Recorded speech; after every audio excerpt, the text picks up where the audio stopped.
I think we are, roughly speaking, ready. I don't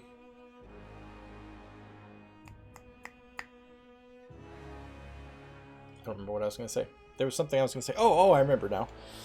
I'm wearing this shirt that I'm really excited about. I'm going to show you guys this shirt. Hartford Whalers. I got to turn toward the camera. Check it out. But the problem is, I didn't realize this till I sat down. The green and the whale tail up at the top there matches my green screen in the background. I tried to change my chroma key settings so that it doesn't make me look transparent. I think that it will work, roughly speaking. They did. They're the Hurricanes now. But I'm not positive. So if I look transparent from time to time, I forgot about changing my shirt. Problem is I have a lot of clothes with green on them. I didn't really realize that. Go Penguins! Nah, I don't hate the Penguins. They're an Eastern Conference team, so they don't bother me that much. If you'd said go Red Wings, we'd be fighting right now.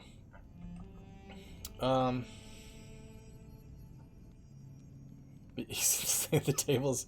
Yeah, you're right. Hey, if we need to see what the map is, I'll just stand up. Right. So last time we came back to this spire, and this weird freaking resonator thing powered up, and we were able to declare an edict on Vendrian's Well, and I think we declared, yes, the Edict of Storm. I know. You know what, Walter? Here's the thing. I didn't actually know that the Hartford Whalers logo had an H in the negative space until I got the t-shirt, and I was like, oh, shit, of course. I just thought it was a funky-looking W. But it's not. There's a blue H in that logo. It's a great logo. So good.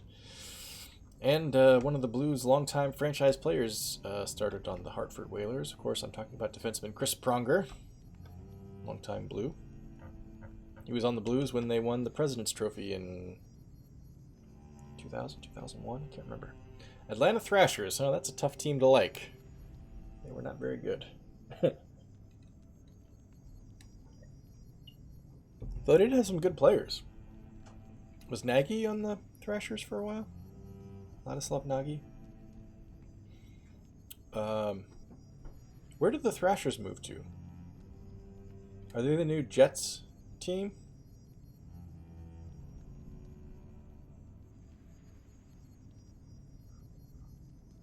Winnipeg. Yeah, that's what I thought. I got a couple old, cool... Hey, Gator. Yeah, I know, this is very early for a tangent. But I did get a couple old, cool NHL t-shirts. So I got a Whalers one.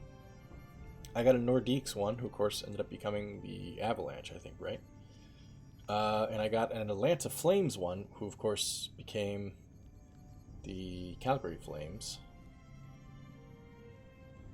That's it. I'm all about retro NHL teams, apparently. Throwback NHL teams. Alright. So, yeah, we're here on the spire. We're supposed to go down below and attack, well, rather defend, Vendrian's Well against the Sacred Chorus, I believe that's attacking. San Diego Seals. I would, except I really don't like the Seals logo. And, of course, the t-shirt would be green, which would mean I couldn't wear it. Yeah, nope, I agree. Whoa, shit. This is my Edict of Storms working. I agree, Shepard. Hockey shouldn't be south of the Mason-Dixon line, in my opinion. LA, Arizona. Honestly, that would mean St. Louis shouldn't have a team either. I think St. Louis is south of the Mason-Dixon. Death Knell of the Sacred Chorus. I'm actually not even reading his line yet. I'm just reading the description. A gang of rain-soaked scarlet chorus trails behind Death Knell, a mixture of awe and confusion resting upon their faces. What foul trick are you playing, such that the weather comes to your aid? I should thank you for separating the wheat from the chaff. The sight of seeing dozens struck dead by lightning made a good show to startle the deadweights. She points back behind her shoulder. Leaving the bravest with the privilege of tearing off your limbs one joint at a time. Yeah, you shouldn't have a hockey team, right? No one likes the Blues! I'll have you know, Gloria was the top-selling song on iTunes a couple days after they won the Stanley Cup in 2019. That was a big freaking deal, man. I say that you shouldn't have a team if you're south of the Mason-Dixon, but of course there's a lot of... Oh, thanks, Shepard, I appreciate it. There's a lot of teams that are actually very good south of the Mason-Dixon line. The Dallas Stars have been very good for... Well, I don't know if they're good right now, but they were good for a number of years. Tampa Bay Lightning, of course, has been incredibly good. The Florida Panthers have had their moments of being good. Yeah, I think you're right. So many people moved down to the Sunbelt states. Jeza, hello and welcome. Yeah, so here we are saying like, oh, and the Kings, right? The LA Kings were very good, and the freaking Golden Knights in Las Vegas are awesome, even though they were a fucking expansion team. They just like, yeah, what the fuck? We'll be an expansion team, but we'll kick ass. Mike. Matt Madano. Oh, Shepard. Seattle Kraken. I like their logo at least. We'll see. I don't know. I don't know if I like their color choices, but I like the S. That's good. Wasn't it Mike Madano? I thought it was Mike Madano. And yeah, I don't hate the Penguins. I'll always have a soft spot in my heart for Mario Lemieux. He was one of the greats. If it wasn't for the cancer diagnosis, I think we'd speak of him in the same breath as Gretzky and Bobby Orr and Bobby Hull and Gordie Howe and all those guys. All right. So anyway, we're electrocuting Sacred Chorus, and Death Knell's apparently cool with that. She turns to her soldiers and lets out a primal howl, her warriors echoing the battle cry in dissonant tones. Insufficient reputation. Okay. With rage in their eyes, the warriors ready their weapons, eager for a fight. Apparently, if I'd had the reputation with them, I could have perhaps avoided this fight. Well, yeah, I know Sydney, but, I mean, he's still in the league, right? Same way that, like maybe when he's 38, you could be like, okay, Crosby's up there with the greats. But until then, Sidney Crosby is basically like LeBron James 10 years ago. Where it's like, holy shit, this dude's really good. He's got a long way to go, though, before he's amongst the greats.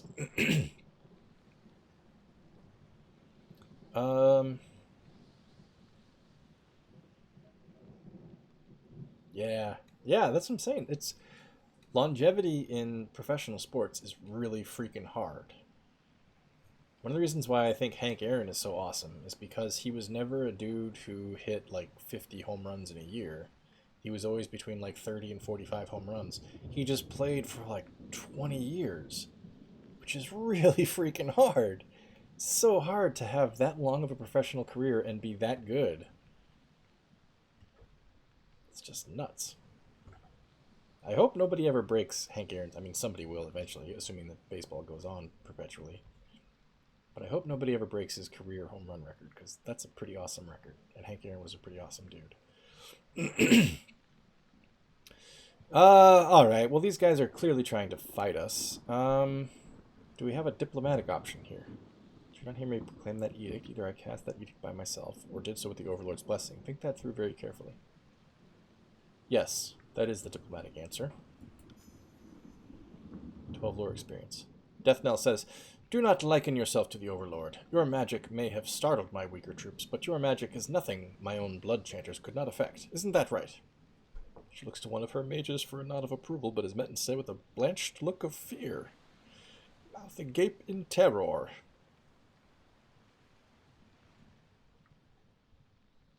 Oh, Shepard. Don't remind me. Yeah, that was a problem. He was a zombie Kaiser, I believe. He got resurrected twice. Yeah, due to game crashes.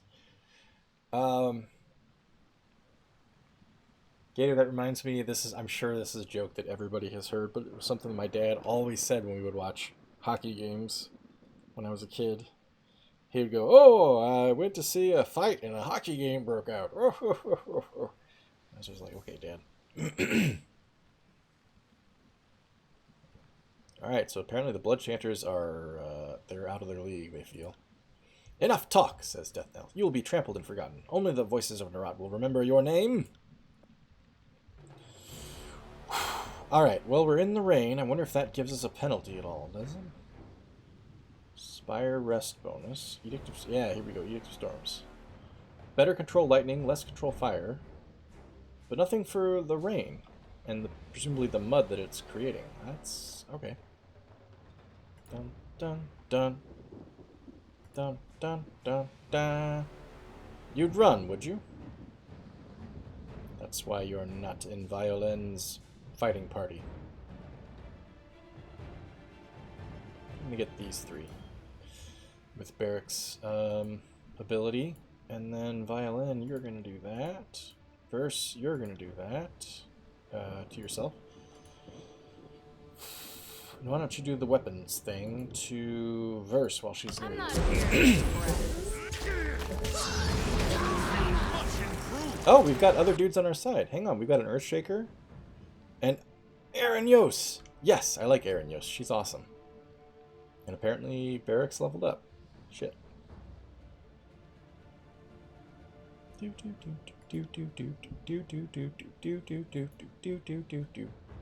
do that. Verse, where are you right now? You're here. Nope, that's Barrick. Verse is here attacking Death Knell. You're gonna punch Death Knell 25 times in the side of the head. You're gonna throw an explosive missile at those two bastards. Actually, that bastard right there. And I'm gonna let you do your thing, Siren. I like it. I very much like it.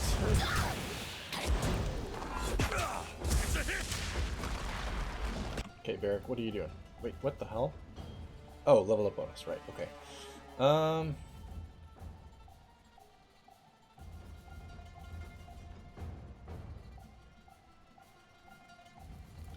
This is kind of a big fight. Sure, do that.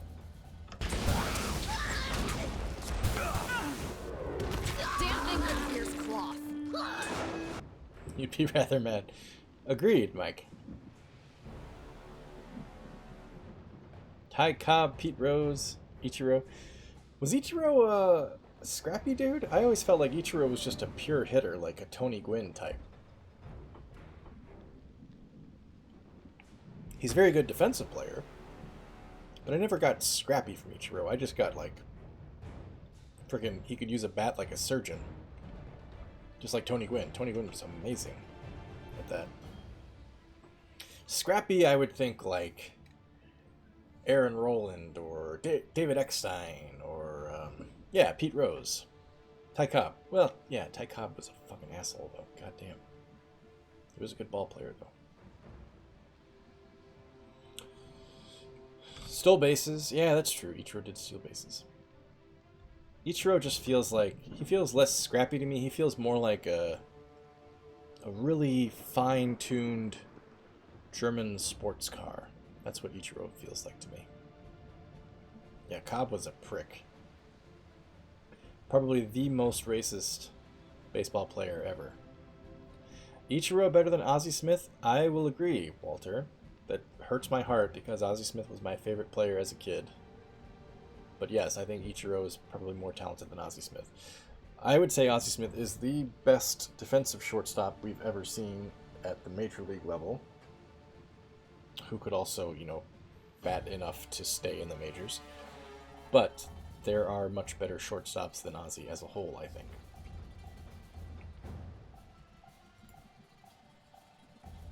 I got, when I was a 4-year-old kid, I got an autographed picture of Ozzie Smith that he signed. Like, I met, like, my Aunt Caroline took me to whatever location in St. Louis where he was signing pictures. And so even now in my mom's house, there's a picture of Ozzie Smith on one of her shelves that says, to Pam, well, of course it doesn't say Pam, all my best, Ozzie. It's like, yeah, every time I go back to my mom's house, I see the picture, I'm like, Ozzy. Jeter. If Jeter played anything but shortstop, I'd give it to you. But Jeter was not a better shortstop than Ozzy. A better baseball player? Yes. Better shortstop? No. I think in my lifetime, the only player that could give Ozzy a run for his money defensively would be like Omar Vizquel, maybe. Maybe, what's his name, who's the shortstop for the Angels now, was for the Andrelton Simmons. He's pretty good too, but even he's not Ozzy. Jeter, if Jeter wasn't on the Yankees, okay, here's the thing. If Jeter wasn't on the Yankees, people would think of Jeter the way they think of, like,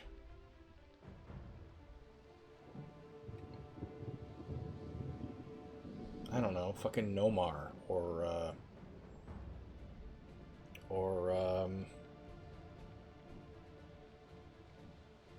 don't know, who's another better than average shortstop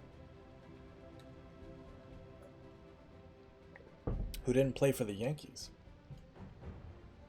Carlos Lee. Carlos Lee was very good. He had some really good years on the Astros there for a while. I remember as a Cardinals fan when the Astros were in the NL Central, he was, yeah, Carlos Lee. I hated facing off against Carlos Lee. It sucked. I mean, he was great, but it sucked facing him. Before they cheated. Yeah, true.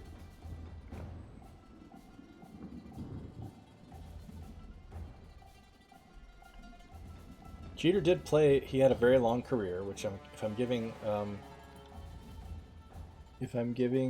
what's his name, Hank Aaron credit for it, then I should probably give Jeter credit for it. That's true. I'll grant you that. Cal Ripken? Ripken, I think, is in a different category just because he... I feel like Ripken... I like Cal Ripken a lot, but I feel like Ripken is a guy who was basically, like, solidly above average his entire career and just played every freaking day.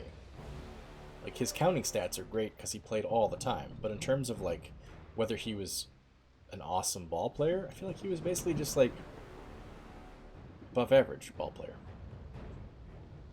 I think he deserves credit for being as long-lived as he was. Not saying you should take that away from him. I'm just saying I think if in isolation his stats look...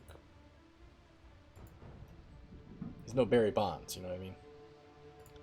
Bonds was freaking crazy. Nobody's Barry Bonds, I guess. A well-placed hit. Damn thing couldn't pierce cloth. Wow, where did you come from? What the hell? Excuse me, were you guys up here the whole time?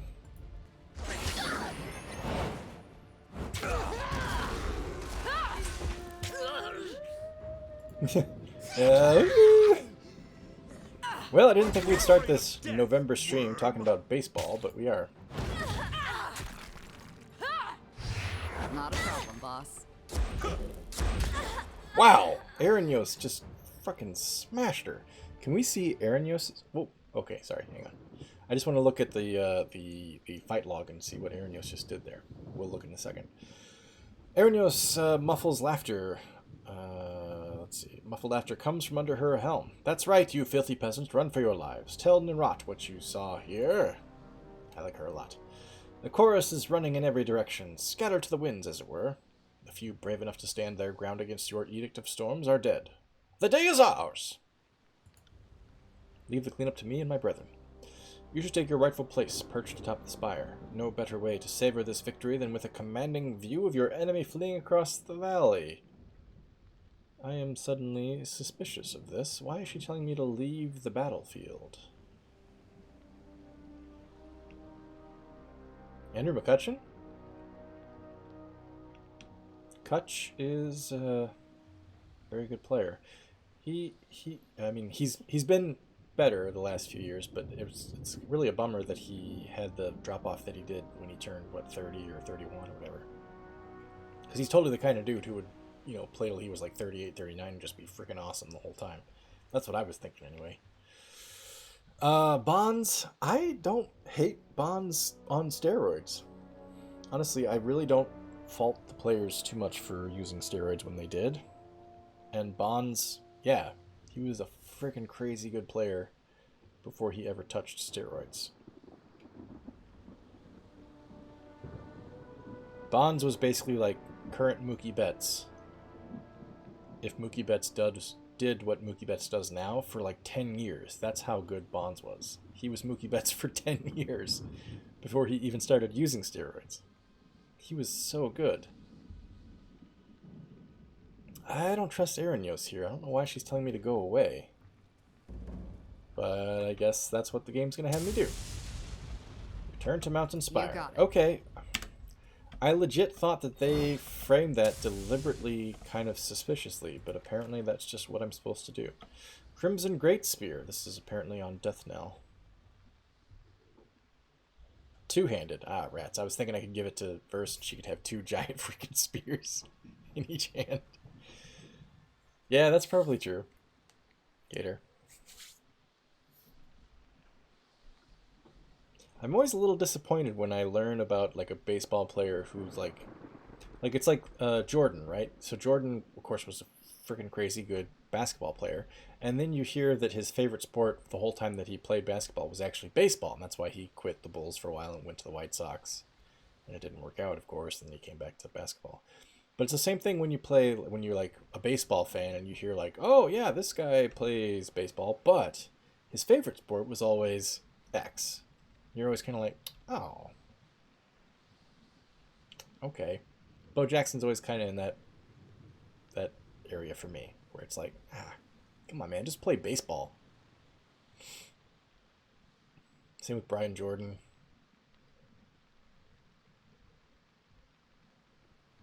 Bob Gibson, of course, who died recently, was one of those types who was just a crazy good athlete. Of course, he pitched, but when he was younger, before he became a Major League Baseball player, he was a member of the Harlem freaking Globetrotters. Like, that's how good Bob Gibson was at basketball. He was apparently just fucking awesome at basketball. And it's always just kind of like, man, come on. It's like when, I don't know, when a successful musician crosses over and suddenly becomes a good actor. And you're like, oh, you fucking show off. Just stay in your lane, man. Come on, don't make the rest of us feel bad. Tangent of the year. Yeah, well, we'll see. I'm pretty sure I've gone on tangents for longer than 20 minutes. I am going to take... Still too early. That's good, Mike. That's timed perfectly for election season. Still too early to tell. We got to wait for the results to come in. I'm going to take this, even though I don't think anybody's going to use it. It is pretty good. If it was one-handed, I would give it to Verse in a heartbeat. Absolutely in a heartbeat. Well, let's get a look around. I don't think anything's changed. Central spire stretches into the clouds, towering at a height that is difficult to comprehend. From here, it appears completely unassailable. Oh, right. What's his nuts? Barrick leveled up.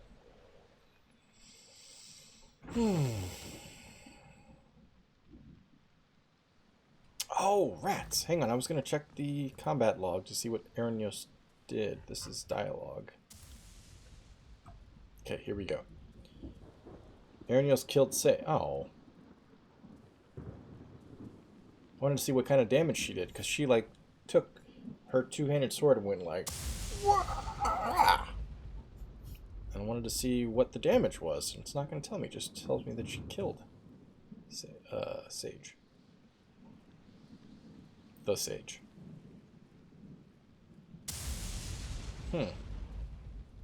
That's kind of a bummer. Okay, fine. We don't get to know those details. Well, back to the top, I guess. My group is getting soaked. They're stuck out in the rain. Whoa! Shit. Okay. Shocked and demoralized. We're getting very close to the end game here, I feel like. Shocked and demoralized by your display of power and the ease with which you dispatch their leader, the Scarlet Chorus fighters lose their nerve and scatter in defeat. The survivors carry with them fearful murmurs of the powerful Archon Violin IV, a being of enormous might who can cast an edict with the same authority as the Overlord. Is this the end of the game? No way. No way, but maybe. Okay. Confusion sets in across the realm. Amid the whispers and misinformation, one fact remains consistent. The Overlord's power has been challenged. You safely assume that such rumors are making their way back to Kairos. The high winds of your edict sweep the air, dashing debris against your spire. Torrential rain falls, hitting hard enough to bruise bare skin. Lightning strikes the ground, endangering anyone out in the open. It isn't long before the storm begins to wane, slowly falling from a gale to a light rainstorm, and after a few days it becomes a simple breeze. Eventually, the skies calm as your edict dissipates, releasing Vendrian's Well from its grip. Hang on a second. Kairos' edicts never ended unless somebody actually activated the whatever requirement was needed for them to end, whereas mine apparently weakened and dissipated over time. I'm wondering if that speaks to my powers not being as great as his. I'm not sure what the message is there. You gather a small council of your closest allies and plan your next steps from the safety of your spire. No sooner do you get started than Callio, Fatebinder of Tunon, pays a visit, bearing an important message. Well, I don't trust Tunon as far as I can throw him, so sure, give me the message. Oh ho. The plot thickens. Whew. Aha! Fatebinder Callio has arrived. I keep hearing about this little spire you've been calling your... Little? You've been calling your own. Nodding with a smirk, Fatebinder Callio peers over the edge of the tower. Kick her off! Just kick her off! Now that you've slaughtered those who would take your lands, I think your claim is as official as it gets. What did I do to earn a visit from a Fatebinder? Do you have an edict to proclaim against me? Glare silently. Nice to see you, but how'd you get up here? How did she get up here? Hang on a second. Isn't it obvious? Callio shakes her head with an agitated scowl. The bigger... No, it's not obvious. How the fuck did you get up here? The bigger question is, how did you do the most convincing impression of the Overlord Tyranny has ever seen? No, how did you get up here? I want to insist on that question. I can't, apparently. No one's entirely sure what to make of you these days, Violin IV. They all say you spoke an edict of storms, not a proclamation of an edict of Kairos, but your own edict of storms, your own mystical storm. Lantry, apparently intrigued, says, You're no mere Fatebinder, of that much we can be certain. You've proclaimed and broken the Overlord's edicts, perhaps one too many times. Ebb says, If I had known you could do this when I first met you, I'd maybe have tried in earnest to kill you. I hope for the sake of Tyrannis that the right person has inherited this gift. Apparently I'm polling every member of the party for their response here. What the hell? Barrack says, I don't know what to make of you, Fatebinder. Proclaiming and breaking the Overlord's magic, claiming these awful towers. It should come as no surprise that an edict is within your grasp, but I still find room for surprise. Verse says, You're powerful in ways that gang bosses and mages aren't. You commanded this place, to do your bidding, and unleashed something incredible on the world. That isn't the work of a Fatebinder. If anything, it's the work of an Archon. Chills in Shadow says, Beastwoman will follow Alpha from here to ends of Tierslands, and farther still. We'll paw prowl deep into cold north, hunting armies of Kairos at Alpha's side. Together, Shadowhunter and Alpha will slaughter whole of Prima's tribe. Siren says, I don't have any idea how you're able to do this, but it isn't power that any scholar can wield. This is something else. You're not just some ambitious hedge mage who learned it out of a book. You're more like an Archon, where it just comes naturally. Okay. Callio shakes her head with a grin. I always knew you'd be a delightful bit of trouble, but I didn't think you had a touch of the Overlord's power in you. Why didn't you tell me? Hmm.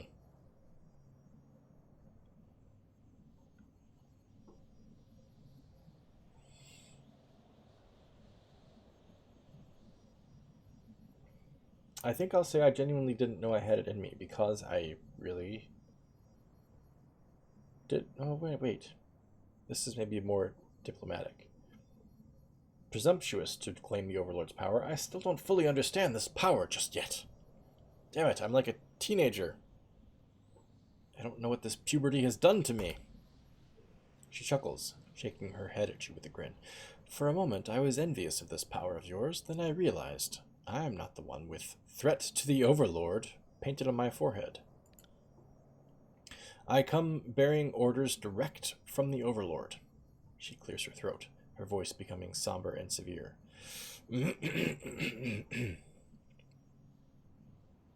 Kairos has decreed two things. First, the Overlord has demanded that one and only one Archon is fit to rule the tiers. To that end, the Archons are to settle through death or dominance who is the one Archon fit to inherit the tiers. Okay, and the second degree? Kairos has decreed you are the newest Archon. All right, I'm in. The exclusive club. I'm now a member. Callio bows with exaggerated flourish. So the other Archons now have orders to control or destroy you, and the other way around. Her face becomes a beaming smile. See, this is why I try to avoid getting Kairos' attention.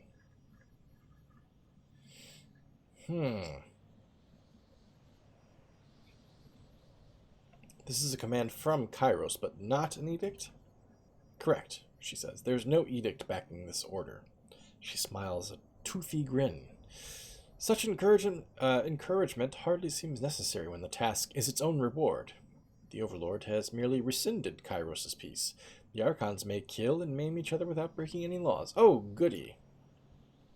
Kairos knows, she continues, bam, rightly so, that enmities new and old will drive the Archons to mutual destruction. The Overlord need only remove the pretense of peace and watch the ensuing violence. She shrugs with a smile. Would you have preferred another do or die edict?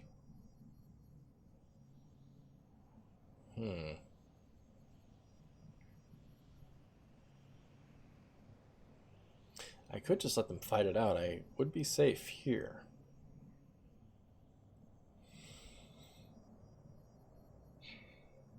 I think the diplomatic answer would be to mention the close alliance with Graven Ash, because even though I have been tempted to betray him a couple different times, I haven't yet. And if there's apparently only one Archon allowed in the tiers, that does complicate matters a bit. Keep in mind, says Callio, the order is that all must submit to one Archon or die. So you and Ash won't necessarily have to come to blows, but not sure how you'll convince him to bow to you. What do Tunon and Bled and Mark think of this? As per usual, she says, Tunon has the emotional range of pumice, but Bled and Mark seemed almost giddy. I think the old shadow is already putting names on his daggers. I was wondering if Bled and Mark would hear this order and promptly stab Tunon, but no. It would seem the Archon of Shadow is happy to serve Tunon. Makes sense. I've never known the old shadow to crave that kind of power. She clears her throat, her voice growing somber. You'll have to deal with them too, and I fear greatly for how that will turn out.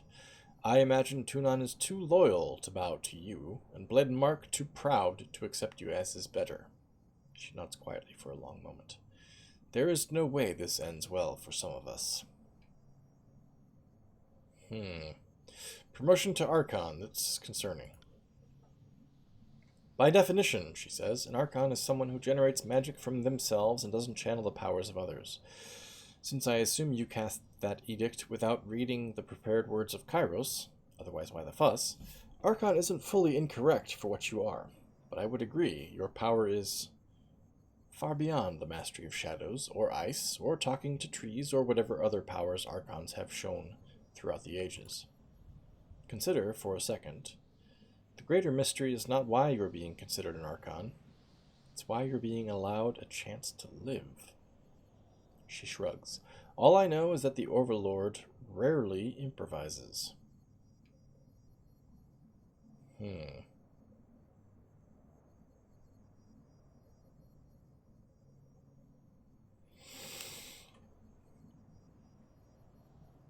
Why do you think Kairos wants us Archons to fight?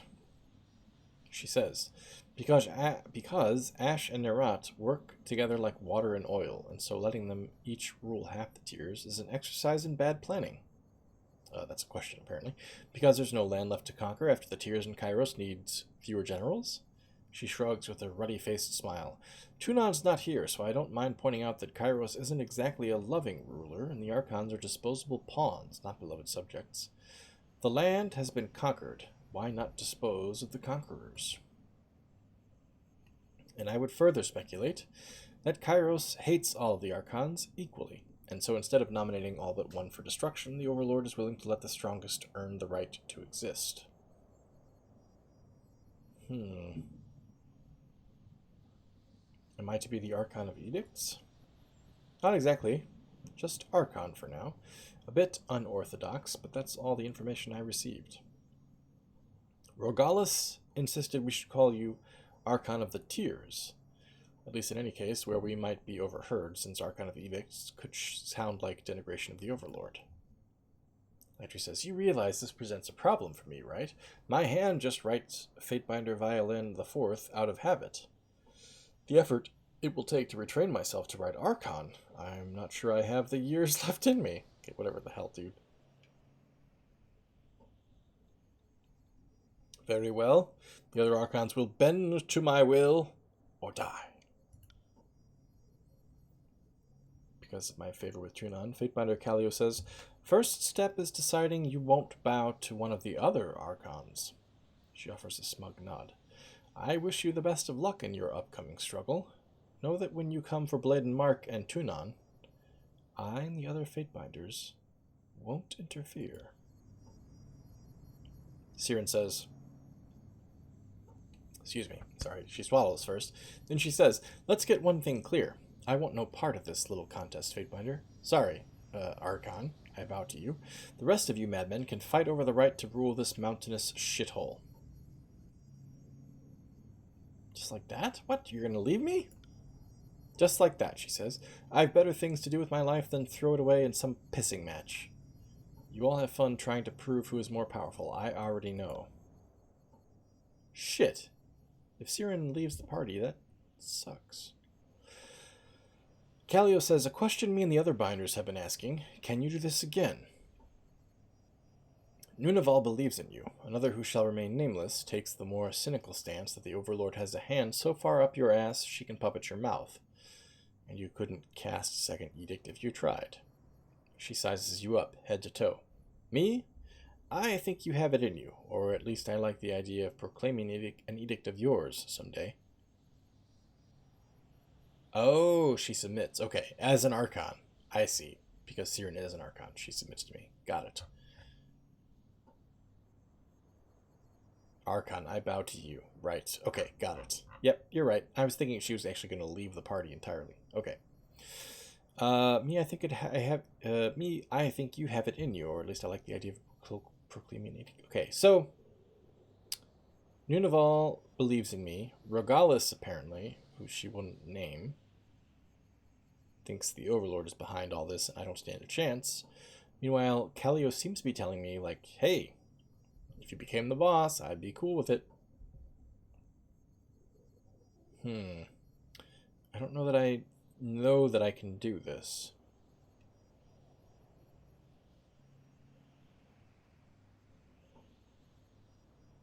I think this actually sounds the most judicious. See if she can't declare an edict of mine.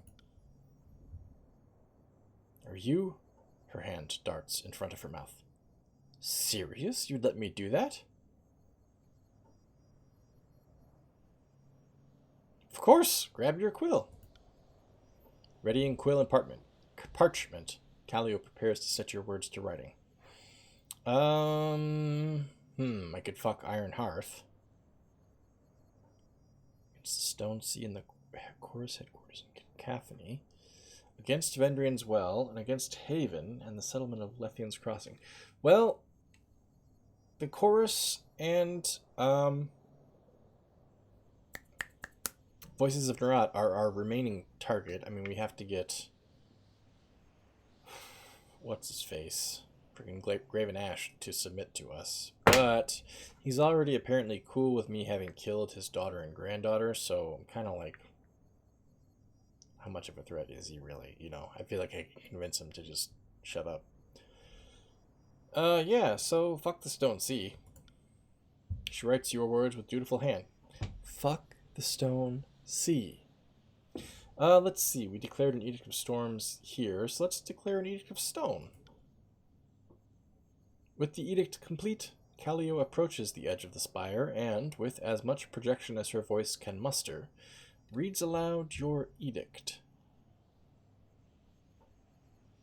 And nothing happens. Callio slumps her shoulders with a disappointed whimper. I'm certain my voice is an essential requirement. It helps that this sculpture here atop the spire resonates sound. Callio says, but your power most certainly worked when you used your own voice, so we at least know that your voice is an essential part of invoking your powers, or at least so far. I would imagine Kairos spoke a great number of edicts before learning how to write them down for others to proclaim. In truth, I am a bit relieved, she continues. While I relish the thought of being your harbinger of non-negotiable death, I'm not sure being the conduit for such arcane forces is something I should be taking so lightly. Then again, perhaps your past proclamations are part of what set the seed of this power in you. She taps her thin chin in thought. Wrath with Tunon. Anyway, she says, it's an honor to be part of the experiment. She rolls the parchment proclamation into her satchel. I say we try this again some other day. Learn more about what you can do with your power, and someday I'll be your Herald of Doom. It'll be a date. I like you, Callio. You're all right by me. With a nod, she begins to make her way to the exit. When you rule Tyratus, look me up. If you're successful, I know I'll be in need of a new Archon to serve. Lantry says, I know I'm mostly sober. But just so we're clear, you did just issue an edict, right? Lantry taps his quill to his tongue, unsure of what to write next. First you cast an edict, then this full-on war of Archons. This whole chapter of the Chronicle it's reading like fiction. Verse says, so, Kairos has ordered all the Archons to fight it out until only the strongest remain. I think we can now safely say that the Scarlet Chorus philosophy has been vindicated. Beric rumbles. A mutter stirs from under his helmet, devoid of any cogent words. They're brother and sister. I forgot about that. Jesus. Man. Kills in Shadow says, Alpha birthed own words of power like humans Prima called Kairos. Is better mystic than Broodmother to Kills in Shadow, than Stonestalker's 100 Blood, than Beastwoman Archon slaughtered by Mark of Shadows. She snorts and grins savagely. Kills in Shadow knew Alpha was most powerful human in whole of Tyr's lands. A curved claw taps the side of her snout. Nose was not wrong. Callio says, one last thing. Okay. Hesitating before she leaves, Callio taps the parchment she's been holding to her forehead with a self-deprecating scoff. All this talk of you being the second coming of the Overlord, and I almost forgot my duties. This is a court summons from Bled and Mark, Tunan's assassin. I suggest you read it carefully as part of your preparations. Your survival may depend upon it. Good luck, Archon. And with that, she descends the tower. See ya. Beric says, Archon, we must speak before this goes further than it already has. First says, I know you've got a thing or two on your plate, but if you could make some time for me, a little bird has brought us some interesting news. I'd hate to have to go stabbing people without you. Okay. Cacophony is now unlocked on the world map. Iron Marshal Erinios, who I liked up until a minute ago when she told me to come back here, but apparently that was not deceitful, says, Fateminder, Archon, the great general, has pulled his troops back to Iron Hearth. She grinds her knuckles into her palm. Soon we make our final push into the Stone Sea in the heart of Scarlet Chorus power. The voices of Narat is weak, and the path to Cacophony is clear. Hey, little Buscus, welcome to the stream. Thank you for joining me. Drop in to say hi. Oh, no problems. I totally understand. The hour is late. I appreciate you stopping by. If you can't hang out for long, I hope to see you again sometime in the future. Thanks for making an appearance, though. That's awesome. Sure he wants to discuss the matter in person. I'll consider the request, Aranyos. Oh yeah, Buscus was a hero in Darkest Dungeon. That's right. I forgot. Good old Buscus. I wouldn't spend too long considering, says Aranyos. You've demonstrated incredible power, and this is a time for action. I'll send Ash a bird so he knows to expect you later. If not, right away. Take care how you treat with Graven Ash. You're no mere Fatebinder any longer. You'll meet him as Archon to Archon, and such things are more complicated. Good luck. Okay. Later, crazy lady. Right. Barrack leveled up. Apparently I didn't take care of this last time. More might, I think.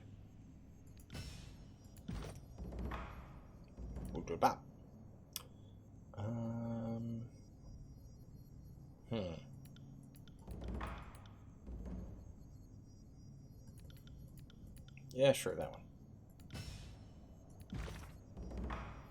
Final judgment. Tunon has summoned you to his court to stand trial for your actions in the Tiers.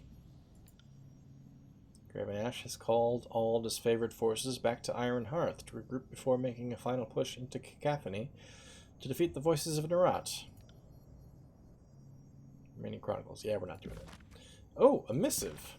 Blade Mark says, Kid, I take it you're aware of the Overlord's latest decree.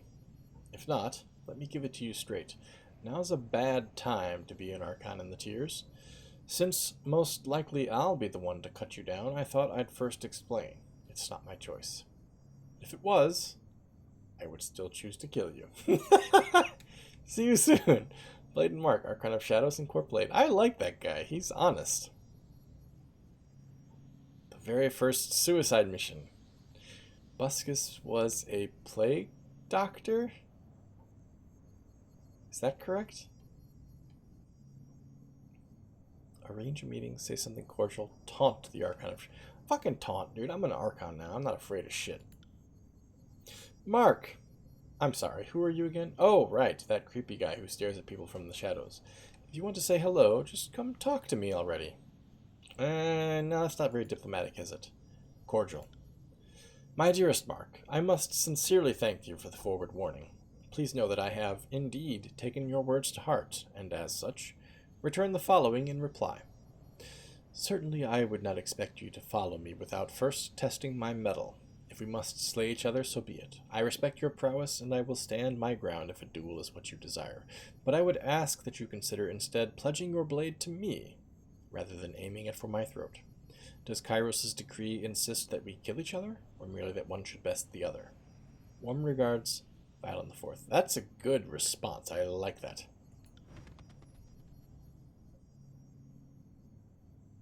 Cultist. My God, Walter, you have an memory for detail. I was going to say an ear for detail. All right. Where do we have to go next, then? Iron Hearth? I feel like Iron Hearth. Maybe the Bastard City.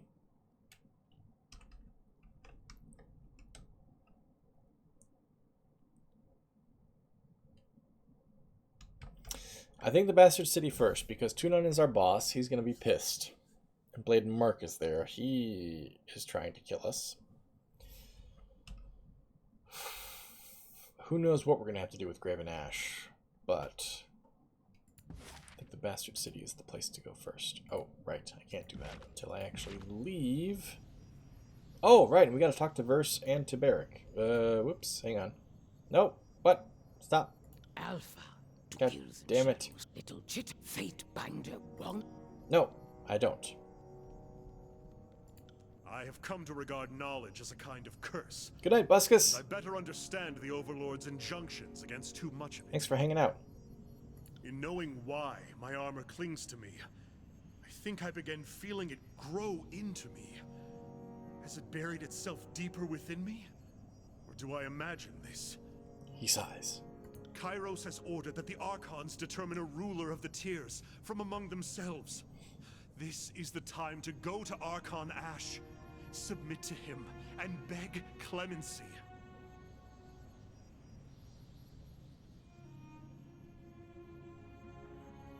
I now stand... Wait, hang on. I now stand an equal among the Archons. Perhaps Graven Ash would be willing to release you into my service and from his protection. You make a well-reasoned argument. If the general That's like a is willing to one-sentence release argument, me to okay. you, perhaps I could be free of this armor. Serve both of you better for it. Okay. I shall follow your lead, Archon. For now. Oh. Okay, and Verse? Her lines aren't voiced for some reason. Hey, Binder, let me get something off my chest. She nods in your to grab your attention. I burn inside. Ooh. Verse, some antibiotics to clear that up. When I dance, it's like I'm trying to let out the fire, to quench it in blood. Instead, I just end up stoking the flames. Shit, did any of that make any sense? She smooths down her feathers and sighs. Not really. She says, I've always had such a strong connection to my Furies. That bond made me feel, I don't know exactly, like part of something? Now it feels like they're in me. They rise up when I dance, each time a little more restless. She dances. I didn't know she dances. And where did this come from? When we were going after Crocus and Irissa, I could almost hear them like they were whispering to me, tugging from somewhere deep. Even I can't deny that this all sounds a lot like, you know, him. She looks off into the distance. Voices of Narat? Eldian? Say it. Yeah, let's just ask Verse to say it. The voices of Narat. You happy now? She scowls. The thought alone that I could be anything like the voices of Narat makes me want to flay myself. She inhales deeply, chest rising, then lets it out through her teeth in a low, prolonged hiss. Worried about the Archon of Secrets? The voices is a parasite, you're a predator. If you don't want to turn him into him, don't be like him. There is a guild apprentice, noble scion, pit fighter, and war mage requirement that is not met, because I'm a diplomat.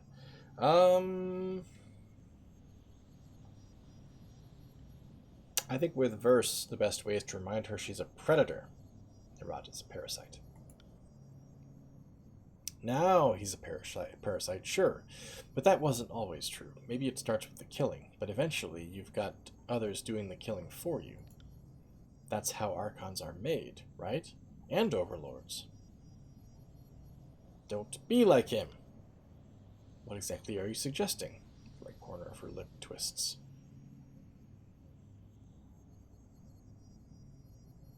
Leave the Scarlet Chorus. That's tempting. Or be stronger than him. Be stronger than him. That's the dream, right? Now we just need 1,000 years, some artifacts of immense power, which we actually have, Verse, if you'll remember, an expansive information network, and the largest army the Tiers has ever seen. She shrugs. One more thing before I call it a day, Fatebinder. Yes? After we spoke to Essa, I slipped a scout some rings to keep an eye on the place and send word if anything out of the ordinary happened. She cracks her knuckles beneath her calloused palms. Apparently there have been some strangers lurking about.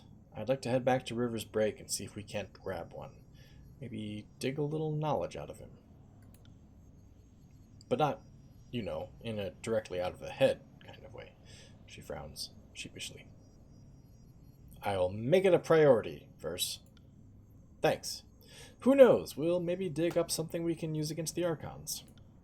Let's get moving. The war is not over yet, she nods. Alright, well, we have a few other places to go then, don't we? River's Break, and did... Hey, I kind of thought that, wait, hang on a second. I kind of thought that Barracks direction would tell us to, oh, talk to Graven Ash, okay. River's Break, then. Although, fuck. Graven Ash is going to be the one we have to talk to about Barrack. Where are we? We're right here? Okay, River's Break first, because it's right here. 19 hours to go that far? Was it really 19 hours? That seems insane. Of course. Okay, let's save, because there was a lot of talking. Windborne ash assaulted your senses even before you reached River's Break. By the time the farmstead came into view, the burning smell was joined by those of charred, rotting flesh and blasted vegetation. The house stands in ruins, the plaster cracked and blackened. Verse steps forward, arms slack at her sides, mouth slightly agape. What the Kairos-loving shit? Verse, it could be a trap. One with all the subtlety of a beast in heat, maybe. Her hand slips closer to her weapons, one of which is a giant frickin' spear. It's awesome. Let's poke around, she says. Maybe there's something here that'll give us a better sense of who did this and why. Poke we shall, my friend. The charred and smoldering corpse of an older woman. Uh-oh. Essa! Fuck, says Verse. Verse sinks to her knees in the ashes and touches the charred and peeling face. After a moment of silence, she looks up to you, then shakes her head. I could have given her a clean death. And instead she ends up here, burned alive. That's mercy for you. She glances down at her blackened palms. We'll find whoever did this, Verse. Let's, she says. I've got some questions that need answers. Here's hoping these bastards don't want to talk. I really hope they don't want to talk. She pops her knuckles, nodding. Siren says, I can make them answer any questions you ask, Verse. All I have to do is ask nicely. Siren smiles sweetly, though her eyes harbor a wicked gleam. Stay out of it, Songbrat. Bam! She says. Fine, says Siren. Oh, I kind of thought that was Siren pointing for a second. I'm like, ooh! Pointing fight! If you want to get blood, more blood, all over those rags you call clothes, I'm not going to stop you, she smirks. Okay, hang on. Holy shit. Smoldering corpse of an older woman has been dumped unceremoniously on the ground. Crates and plants littered the ground in disarray. Okay, didn't get to read that message all the way. What a mess, says Verse. Whoever came here decided to throw down among themselves. If that doesn't scream Scarlet Chorus, I'm the last queen of Apex. Siren says, at least when I lead chorus gangs, they focus on the enemy instead of one another. She laughs quietly.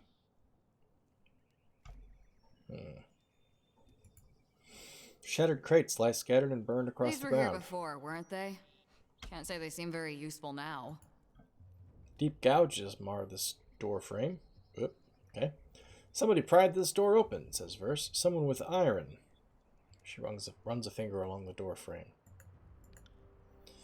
The disfavored may have the collective brain capacity of a crate filled with stone, but they treat their weapons like each one is the daughter of Kairos. Disgraceful, says Barrack.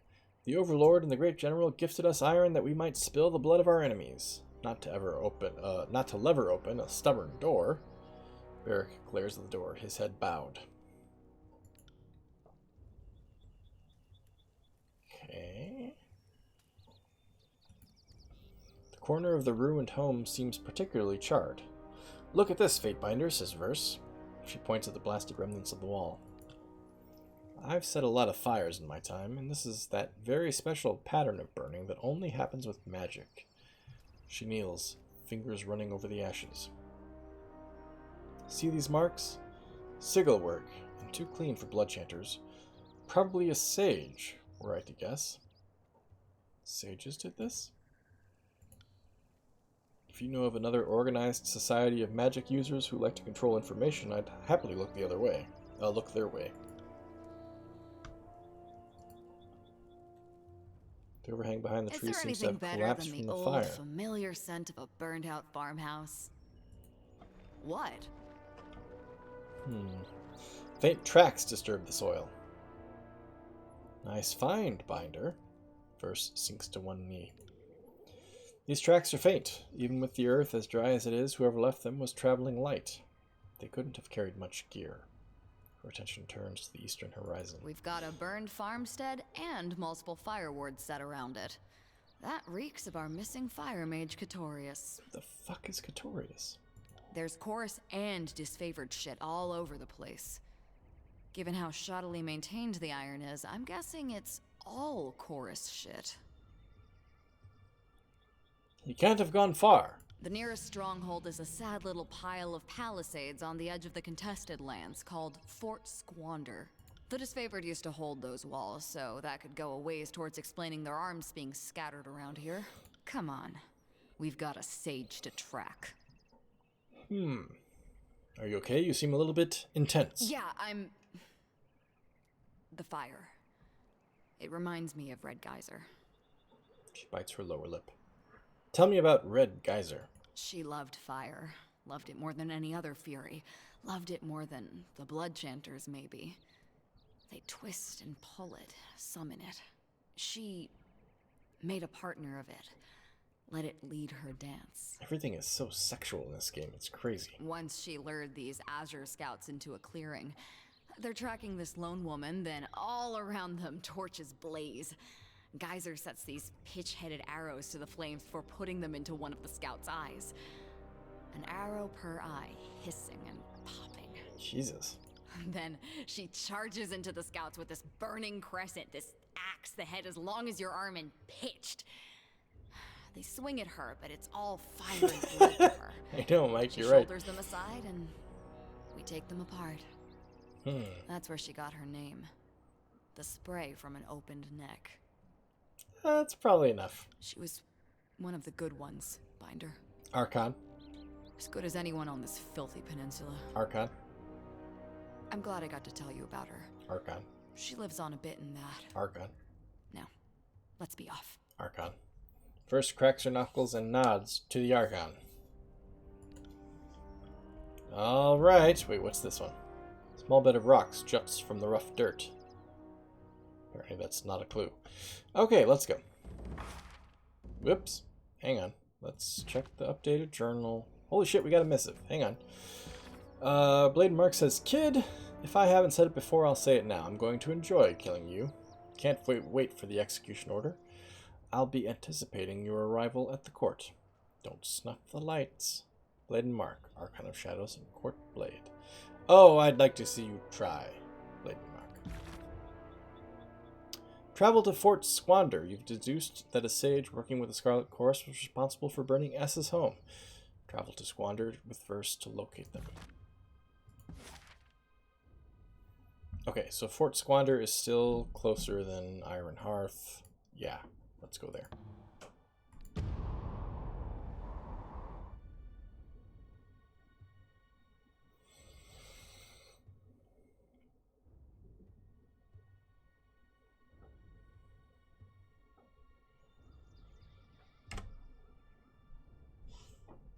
Quick save. Yes. Oh, hang on. There's something to talk to Verse about. Are you trying to piss everyone off, or do you just do this for fun? She says. I'm not judging either way. I'm just curious. Casting an edict on Vendrian's Well is a good way to shine a beacon on yourself, or paint a target. She crosses her arms and smiles. Enough now. Let's be off, Verse. You're the boss, boss. She offers you a humored salute. I just feel like there's more important things to talk about, including what Verse herself has brought us here to do. Oh, and now Barrick wants to talk, apparently. I could scarcely believe it. You proclaimed an edict. You wielded the power of the Overlord, for a moment perhaps, but it was enough to turn the tide of battle in our favor. That simply doesn't happen. The Overlord's magic is as unknowable as anything on Tyrannis. as mysterious and, well, I was about to say as unapproachable as the spires, but you have cleanly dispelled that notion. What do you suggest? Hold fast to your loyalties in the Overlord's hierarchy. There's always the chance that Kairos will leave you alone if your fealty is true, but I offer no guarantees. That is what I would do anyway. You must follow your own path. This reminds me a little bit of the old Roman Empire. Back, like, when it was crazy, when they'd have, like, 5 emperors in 1 year, kind of. What would happen is you'd have an emperor in Rome who'd send the legions out with a general, right? The general would be like, I'm going to conquer all this land, blah, blah, blah. And he'd use his legions to do that. And then they'd make a bunch of conquests.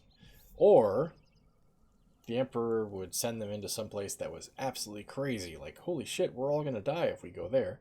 And the legion, either through success of their general or because they felt like they were being led to their deaths, would, once they were out in the field, say, stop!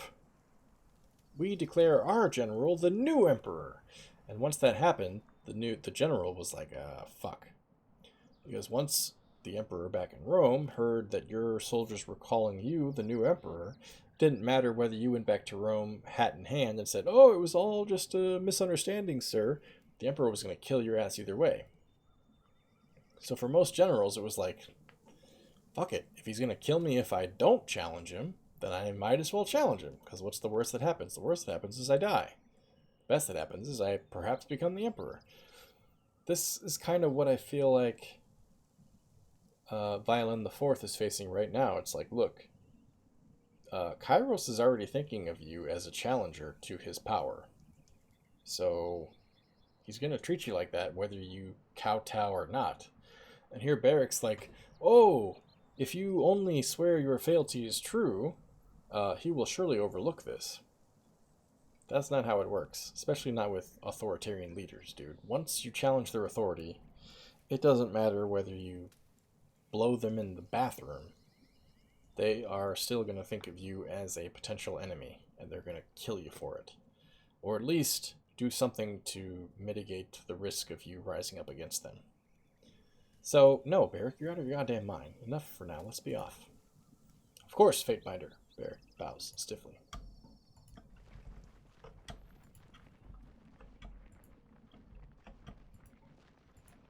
Once you challenge the king, whether you intended to or not, in for a penny, in for a pound. This is kind of a huge map for not having anything in it. Oh, hello.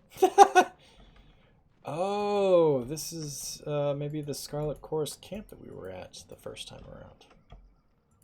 No? No, we haven't ever seen this map before. This is Fort Squander. This is something new.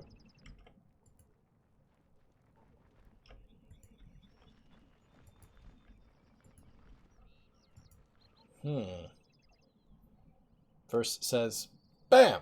This place is manned by a skeleton crew. Could be that half the choirmen are out raiding, but I don't like it. Excuse me. Her nostrils flare. Either way, this is our best opportunity to get in and out without having to cut our way through 100 chorus scrubs. Unless it's all a trap. She says, never far from my mind, Fatebinder, Archon, but it pays to keep on one's toes. Let's say you and I go bind ourselves some fates.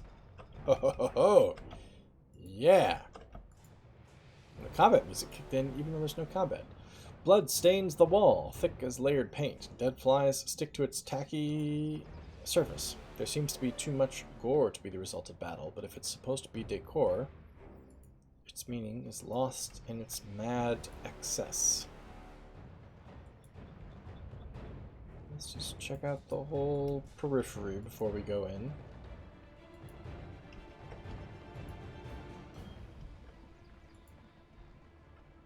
Negative, Fatebinder.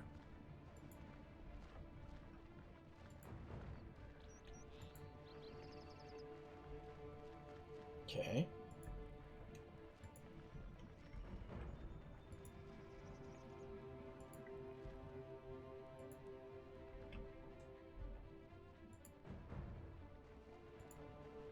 No. Okay, that's not a way through. Yeah, a little crimson on the walls. Of course. Nothing wrong with that.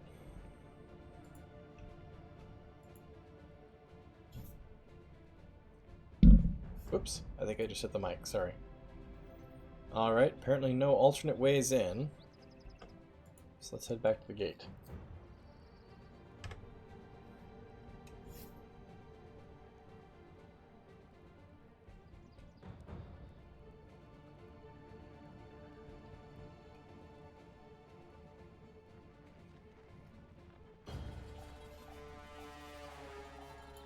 Here we go.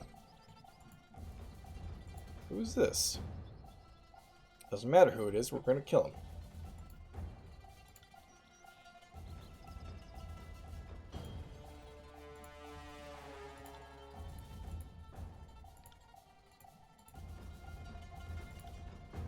Look at that, future corpse.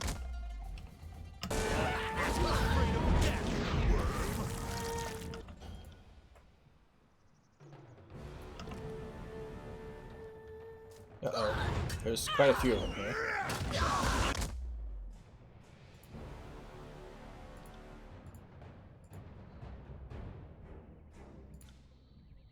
Bleed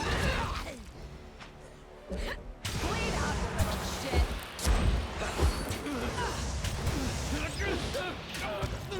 You'll have to get down first. Eric's on fire! Fall before me.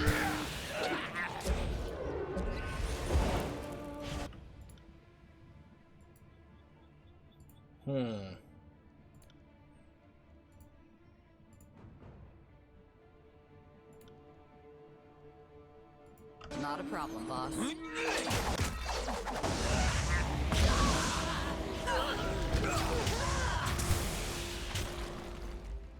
Yeah, this is going pretty well. You heard that, right? On your knees, worm. I'll do it for the North. Damn thing couldn't pierce the wall. Ugh, a new dent. Well, that did nothing except tick them off. We got him. There we go. It was versus threat of tearing the skeleton out by the ass that ended up winning that fight for us. Let's be off.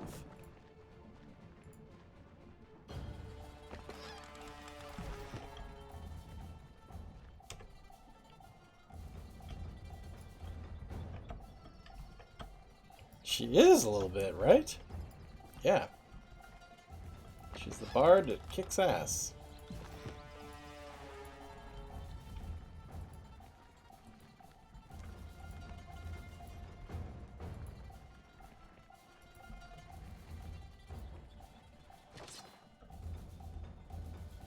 Great bow. Nah, let's not bother.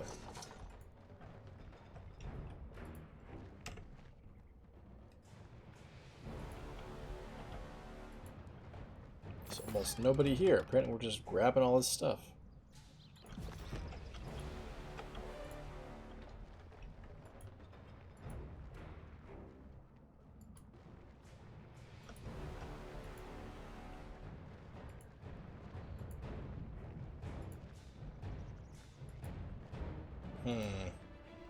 A little suspicious that we have to come this far in.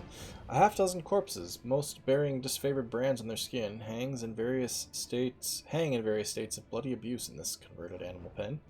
It's unclear whether this torture served as interrogation or entertainment.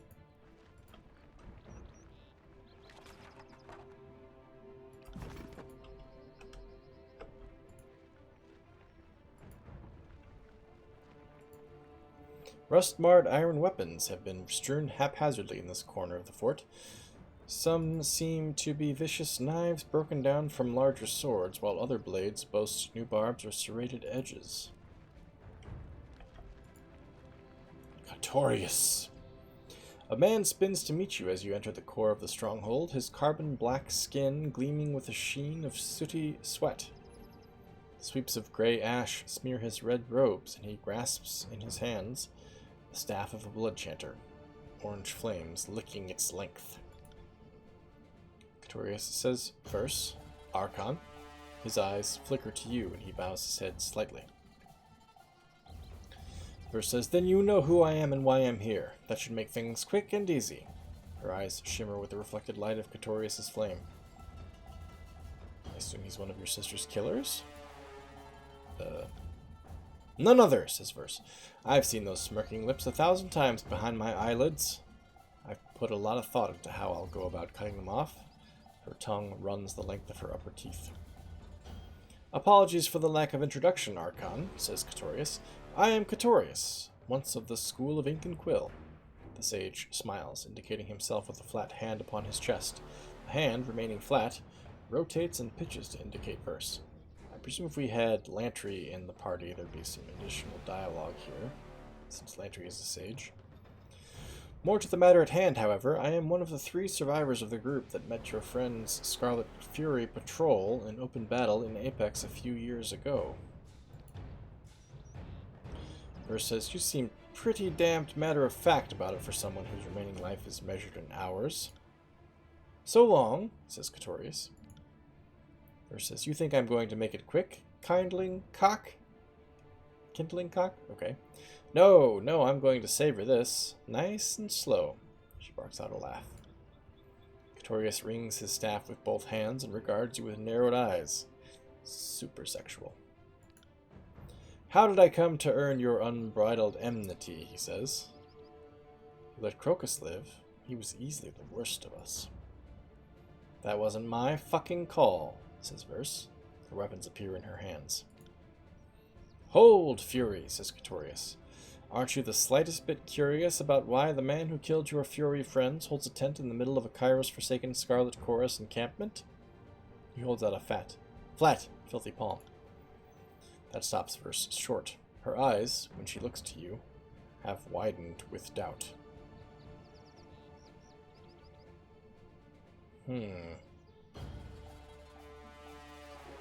Spill it before we spill you. Couldn't have said it better myself, says Verse. She turns, buoyed by the wrath in your words like a feather on a warm updraft. Simply put, I am a creature of the voices of Darat. Have you no honor, sage? Says Bear. He steps to Verse's side. What the hell? I'm clicking on it twice now? Verse says, The voices? What are you trying to say? He says, The chorus took me and everyone in my village almost 4 years ago, my wife included. I think you'd like Marion, were she not wrapped up in all this. She's broad of shoulders, muscled like a beast woman, her spirit full of oil and fire. He taps his staff thoughtfully. Barrick says, Marion sounds like the name of no choirman I ever met. Catorius says, That's her true name, not her conscript name. I won't call her by that. Yes, the voices used her to control you? Muscle matters in the chorus, he says, but a vicious killer is just a pawn to the Archon of Secrets. Only knowledge truly matters. That made me valuable to them. Marion, less so. He stares into the magical flame coiling around the head of his staff. So you cut a deal, says Verse. Her upper lips curl back, revealing a sharp, yellowed canine. Hi, 2155. I am doing well. I hope you are doing the same. Thanks for joining us. Victoria says, I told them I'd do whatever they wanted so long as they kept her out of their more sacrificial operations.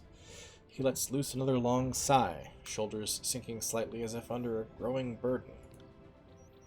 As a tearsman and as a sage, he says, I could go places the voices people couldn't, join causes that they couldn't.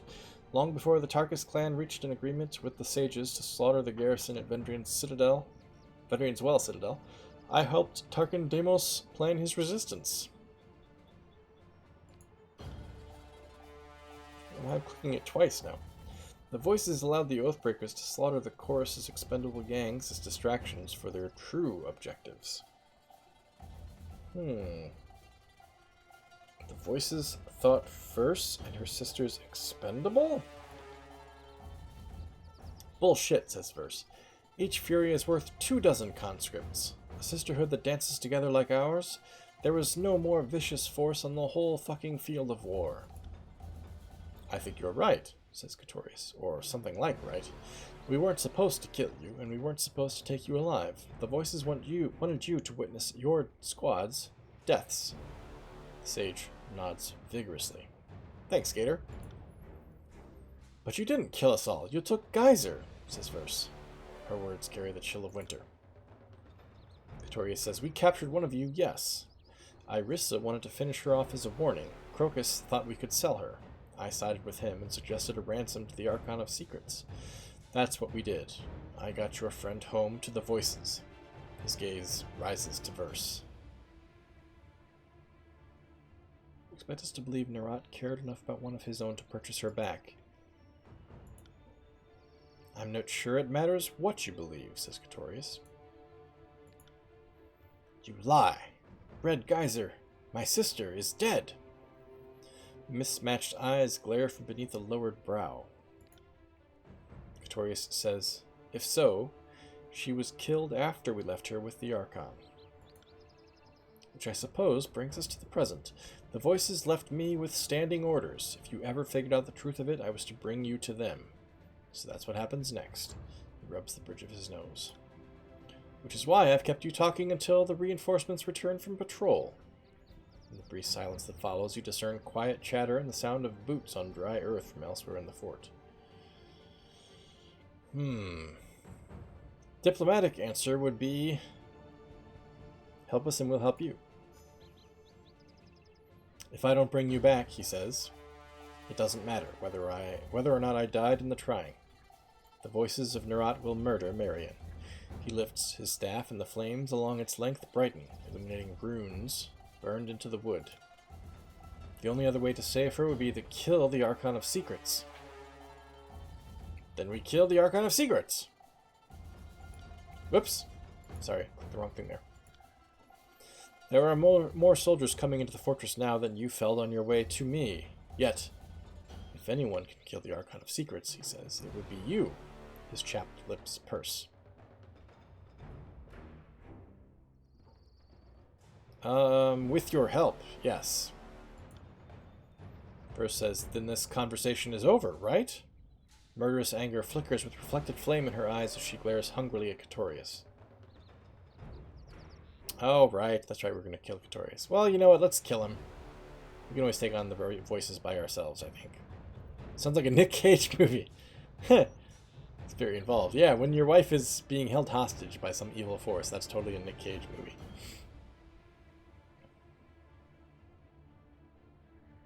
Let's kill him. Oh, wait, you know, actually, let's give it to Verse. Let's let her decide. Easiest choice I've ever made, she says. I'm going to enjoy this dance, Catorius. For Red Geyser. Verse grins at Catorius. It's a damn shame, says Catorius. Looks like your friendship with this chorus rat will be your demise. He readies his staff as the sounds of the approaching chorus gangs grow louder. We can take them on whatever they've got. Alright, hang on. I do have a buff of some kind. Let's gotta remember what it is.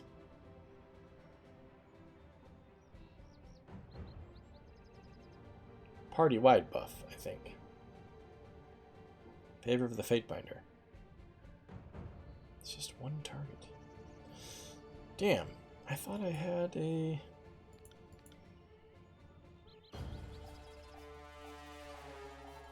There we go, that's what I'm looking for. Steadfast Stand. Do that. Do that. Don't do that yet. Do that. Send them at me in waves! Oh, she already did its own thing. Cool. Oh, shit! Siren's back here. All vulnerable.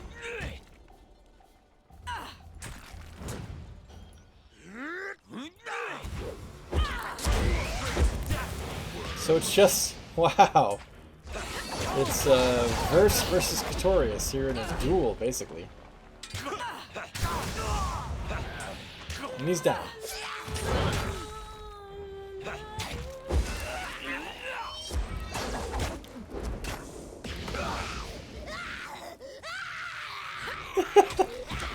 love that sound.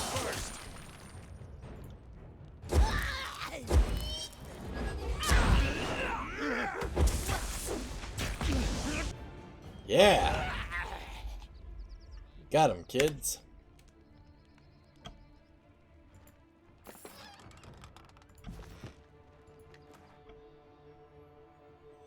Seeker. One-handed and thrown weapons. Ah.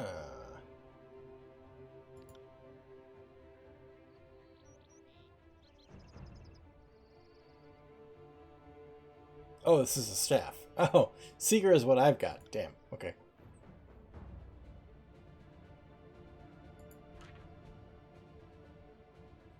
Bloodhound leathers. Okay, hang on a second. Hang on a second.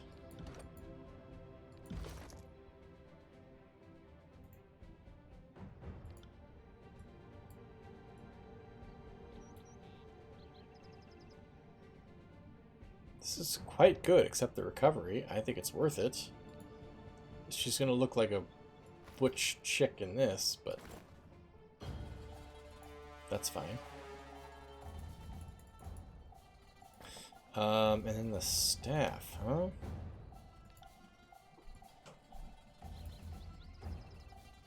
Better damage per second. Slower recovery. The range is the same.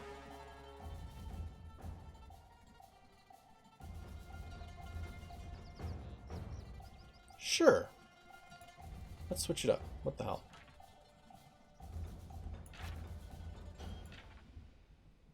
Let's just see how that goes. What does the journal say? Escape Fort Squander. Can do, I think. Iron Falcata.